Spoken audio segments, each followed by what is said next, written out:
Tukitazama kikosi cha Yanga mpaka hivi sasa chini ya kocha Ramovic, kina mapungufu eneo gani na eneo gani ambalo linapaswa kuboresha zaidi?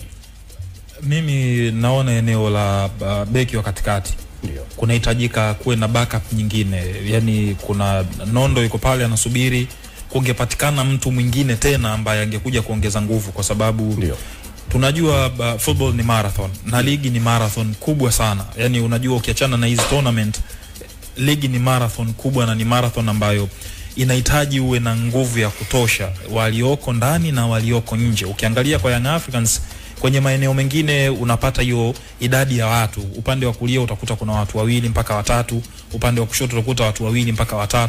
Ukienda sehemu zingine kwenye midfield unakuta watu, eneo la mawinga unakuta watu, eneo la mwisho unakuta watu. Kwa hiyo naamini eneo lao la ulinzi, beki wa katikati ndio kumekuwa kuna changamoto. Naamini wakipata center back inaweza ikawa bora, na anahitajika center back ambaye anaweza akawa ana uwezo kama walionao hawa waliopo au zaidi ya hawa waliopo hapa, kwa sababu ukileta center back ambaye anakuja tena kujifunza inakuwa ni changamoto nyingine. Inahitajika mtu ambaye anaweza kuja kucompete.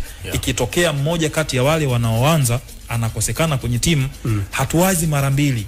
Tukimpa mtu nafasi anakuja na show up, na hakuna kipindi kibaya cha usajili kama dirisha dogo.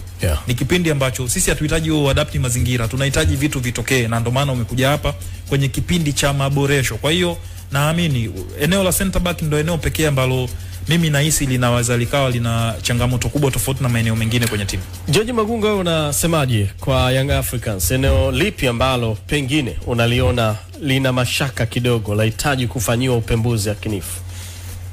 Kwenye eneo la kiungo. Okay. Kiungo mkabaji. Lakini vile vile kiungo ambaye tunasema ni a box to box midfield.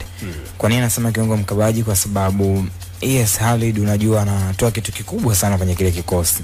Na akikosekana ni kama kuna namna timu inayumba kwa namna moja ama nyingine.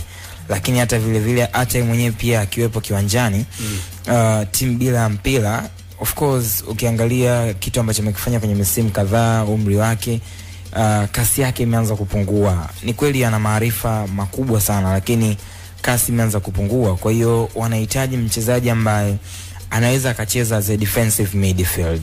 Lakini vile vile atakuwa ni kiungo mkabaji wa kisasa ambaye anaweza kuhusika katika kuisaidia timu kujenga mashambulizi. Na wanahitaji box to box midfield mwingine, mtu ambaye anaweza kana profile tofauti kabisa na Mudathir Yahya basi.